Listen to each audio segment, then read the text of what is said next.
दशामाता व्रत की प्रामाणिक कथा के अनुसार प्राचीन समय में राजा नल और दमयंती रानी सुखपूर्वक राज्य करते थे। उनके दो पुत्र थे। उनके राज्य में प्रजा सुखी और संपन्न थी।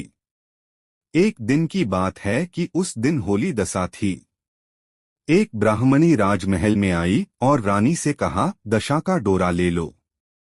बीच में दासी बोली, हाँ रानी साहिबा, आज के दिन सभी सुहागिन महिलाएं दशा माता की पूजन और व्रत करती हैं तथा इस डोरे की पूजा करके गले में बांधती हैं, जिससे अपने घर में सुख समृद्धि आती है। अत रानी ने ब्राह्मणी से डोरा ले लिया और विधि अनुसार पूजन करके गले में बांध दिया। कुछ दिनों के बाद राजा नल ने दमयंती के गले में डोरा बंधा हुआ देखा। राजा ने पूछा, इतने सोने के गहने पहनने के बाद भी आपने यह डोरा क्यों पहना? रानी कुछ कहती, इसके पहले ही राजा ने डोरे को तोड़कर जमीन पर फेंक दिया। रानी ने उस डोरे को जमीन से उठा लिया और राजा से कहा, यह तो दशा माता का डोरा था, आपने उनका अपमान करके अच्छा नहीं किया।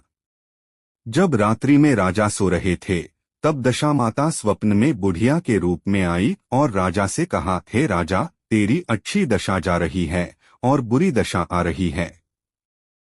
तूने मेरा अपमान करने अच्छा नहीं किया। ऐसा कहकर बुढ़िया, दशा माता, अंतर्ध्यान हो गई। अब जैसे तैसे दिन बीतते गए, वैसे वैसे कुछ ही दिनों में राजा के ठाठ बाट, हाथी घोड़े, लावलश्कर, धन धान्य, सुख शांति सब कुछ नष्ट होने लगे। अब तो भूखे मरने का समय तक आ गया। एक दिन राजा ने दमयंती से कहा, तुम अपने दोनों बच्चों को लेकर अपने मायके चली जाओ। रानी ने कहा, मैं आपको छोड़कर कहीं नहीं जाऊंगी। जिस प्रकार आप रहेंगे उसी प्रकार मैं भी आपके साथ रहूंगी। तब राजा ने कहा, अपने देश को छोड़कर दूसरे देश में चलें। वहां जो भी काम मिल जाएगा वही काम कर लेंगे। इस प्रकार नल दमयंती अपने देश को छोड़कर चल दिए। चलते चलते रास्ते में भील राजा का महल दिखाई दिया। वहां राजा ने अपने दोनों बच्चों को अमानत के तौर पर छोड़ दिया। आगे चले तो रास्ते में राजा के मित्र का गांव आया। राजा ने रानी से कहा, चलो हमारे मित्र के घर चलें। मित्र के घर पहुंचने पर उनका खूब आदर सत्कार हुआ और पकवान बनाकर भोजन कराया। मित्र ने अपने शयन कक्ष में सुलाया। उसी कमरे में मोर की आकृति की खूंटी पर मित्र की पत्नी का हीरों जड़ा कीमती हार टंगा था। मध्यरात्रि में रानी की नींद खुली तो उन्होंने देखा कि वह बेजान खूंटी हार को निगल रही है। यह देखकर रानी ने तुरंत राजा को जगाकर दिखाया और दोनों ने विचार किया कि सुबह होने पर मित्र के पूछने पर क्या जवाब देंगे। अत यहाँ से इसी समय चले जाना चाहिए। राजा रानी दोनों रात्रि को ही वहां से चल दिए। सुबह होने पर मित्र की पत्नी ने खूंटी पर अपना हार देखा। हार वहां नहीं था। तब उसने अपने पति से कहा, तुम्हारे मित्र कैसे हैं जो मेरा हार चुराकर रात्रि में ही भाग गए हैं? मित्र ने अपनी पत्नी को समझाया कि मेरा मित्र कदापि ऐसा नहीं कर सकता, धीरज रखो, कृपया उसे चोर मत कहो। आगे चलने पर राजा नल की बहन का गांव आया। राजा ने बहन के घर खबर पहुंचाई कि तुम्हारे भाई भौजाई आए हुए हैं। खबर देने वाले से बहन ने पूछा, उनके हालचाल कैसे हैं? वह बोला, दोनों अकेले हैं, पैदल ही आए हैं तथा वे दुखी हाल में हैं। इतनी बात सुनकर बहन थाली में कांदा रोटी रखकर भैया भाभी से मिलने आई। राजा ने तो अपने हिस्से का खा लिया, परंतु रानी ने जमीन में गाड़ दिया। चलते चलते एक नदी मिली। राजा ने नदी में से मछलियां निकालकर रानी से कहा, तुम इन मछलियों को भूंजो, मैं गांव में से परोसा लेकर आता हूँ।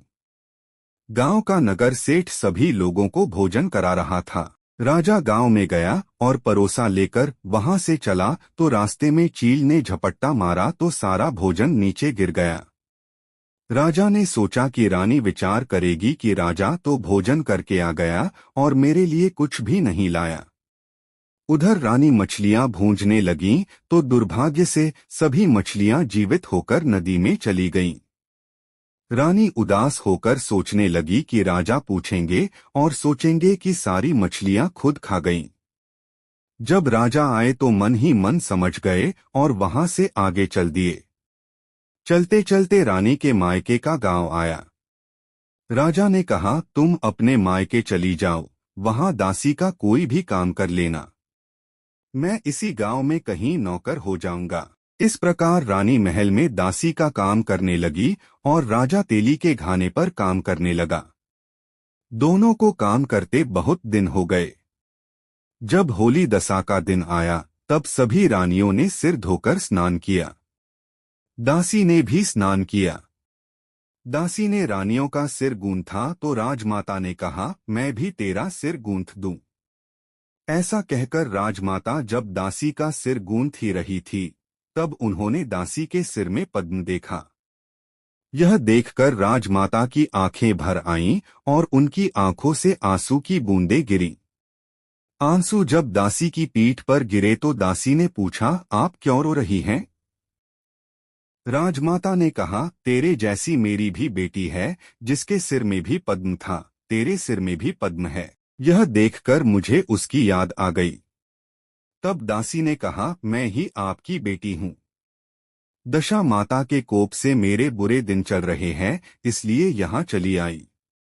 माता ने कहा, बेटी तूने यह बात हमसे क्यों छिपाई? दासी ने कहा, माँ मैं सब कुछ बता देती तो मेरे बुरे दिन नहीं कटते। आज मैं दशा माता का व्रत करूंगी तथा उनसे गलती की क्षमा याचना करूंगी। अब तो राजमाता ने बेटी से पूछा, हमारे जमाई राजा कहाँ हैं?